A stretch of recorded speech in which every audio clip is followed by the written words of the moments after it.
L'évangile d'aujourd'hui s'ouvre avec une belle promesse, une parole pleine de réconfort et d'espérance.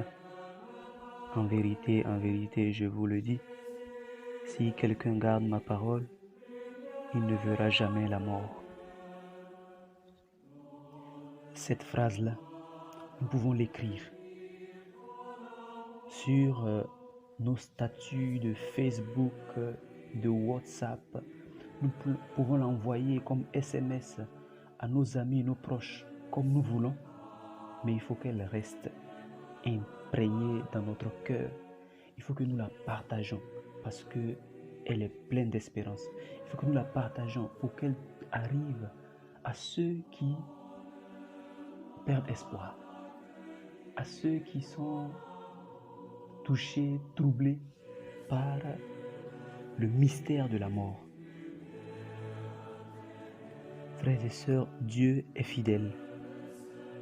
Et alors que les victimes du coronavirus sont comptées par dizaines de milliers dans le monde, cette promesse de Dieu reste valide et Dieu est fidèle.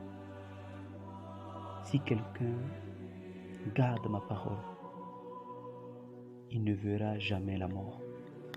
Alors des questions surgissent dans notre cœur. Ça veut dire quoi, garder la parole? Ça veut dire quoi, ne pas connaître la mort?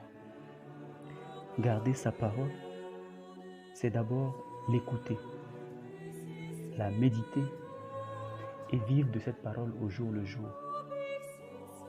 En ces temps, beaucoup disent, nous n'avons pas la messe. Qu'est-ce qui va nous arriver? Comment allons-nous faire? Comment allons-nous vivre? Mais est-ce que tous ceux qui se plaignent de ne pas avoir la messe, chaque jour, ouvrent la parole de Dieu, chaque jour écoutent la parole de Dieu, chaque jour méditent la parole de Dieu et la laissent entrer dans leur cœur pour la façonner, pour la guider? C'est maintenant qu'on veut voir le vrai chrétien. C'est maintenant qu'on veut voir si on allait à la messe pour une question de foi ou pour se faire voir. Et sur la deuxième question, de quelle mort Jésus est en train de parler, je pense que si nous ne comprenons pas, nous ne sommes pas les derniers. Parce que même ceux qui l'écoutaient se sont mis dans une attitude incroyable, presque insulter Jésus, en lui disant ouvertement, nous savons maintenant que tu es un possédé. Nous savons maintenant que tu as un démon en toi. Et ce, parce que tu as osé dire que si quelqu'un garde ta parole, il ne connaîtra pas la mort. Et notre père Abraham est mort. Tous les prophètes, Élie, Élisée, tous ceux que nous connaissons, Isaïe, Jérémie, Ézéchiel, ils sont tous morts. Et toi tu dis que si quelqu'un garde ta parole, il ne connaîtra pas la mort. Tu es vraiment un possédé. Oui, frères et sœurs, nous ne sommes pas en train de parler de la même chose parce que Jésus est en train de nous parler de l'ennemi numéro 1 de l'humanité. Dieu nous a créés pour lui. Et pour Jésus, mourir, ce n'est pas cette dégradation de notre chair.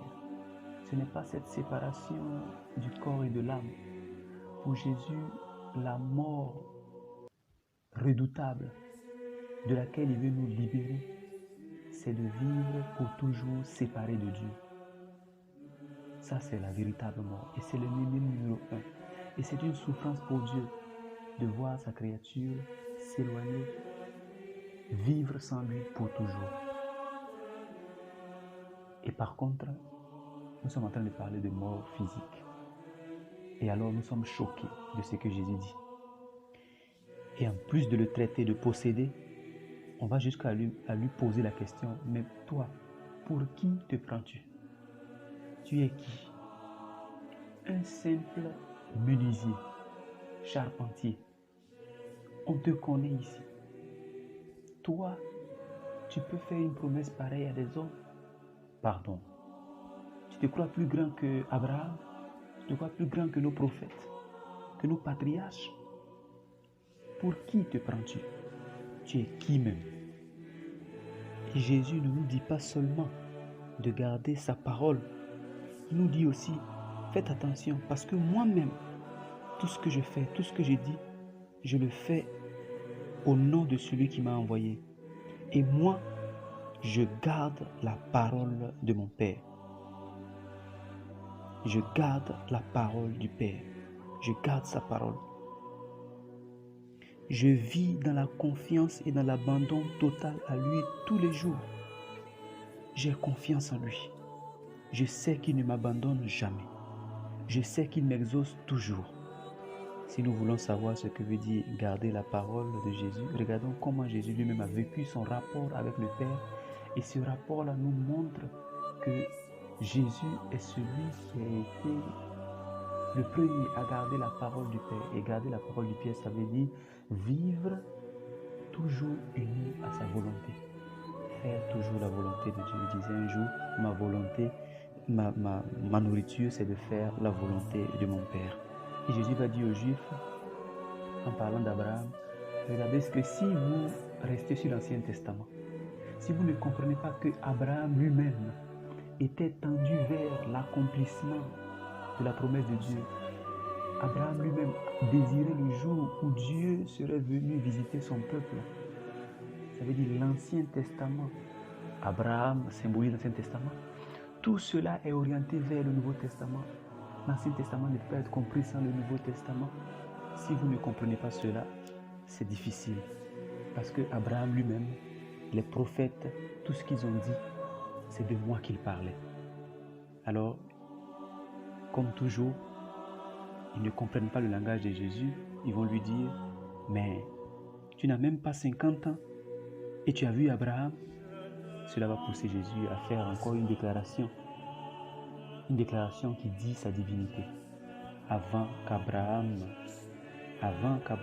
fût, je suis. Et comme nous le savons, si nous prenons notre Bible, je suis nous ramène à Dieu lui-même. Le nom que Dieu lui-même s'est donné en Exode chapitre 4.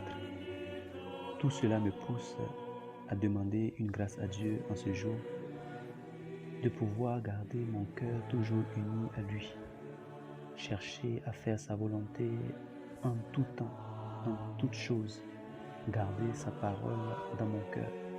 Parce que c'est déjà là une caution, un gage d'avoir une place dans son royaume éternel.